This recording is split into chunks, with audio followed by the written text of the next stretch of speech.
determine if a child has a learning problem or is just lacking experience?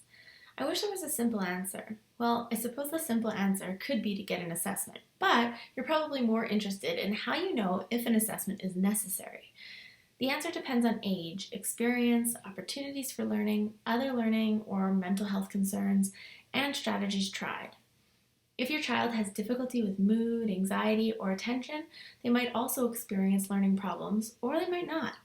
This is where assessment comes in. If you already know there is an underlying challenge, you might already want an understanding of your child's learning style.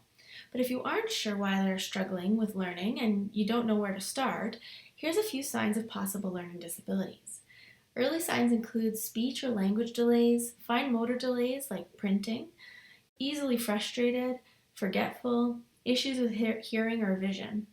School-age signs include trouble with learning letters or sounds, reading words, writing or printing, mathematics skills, difficulty getting work done in time, difficulty following instructions, emotional after school or at school, refusal to complete tasks, distractible or out of their seat during desk work, social difficulties, seems capable or knowledgeable, but work production isn't demonstrating this.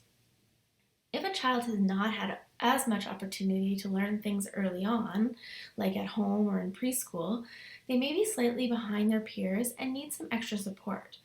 But this would not necessarily mean there's a learning disability. You could try getting some extra support and practice with the area of learning that is needed and see if progress is made. A teacher can also help to inform you whether the gap in learning seems age appropriate or if they feel there is more concern needed. If after supports are put in place your child continues to struggle or fall behind, you likely want to consider an assessment. Extra support and practice are helpful for any child. There is, of course, a balance needed, and too much homework could amount to greater frustration and refusals from child and even parents too. In primary school, 10 to 15 minutes of extra practice at home is usually plenty.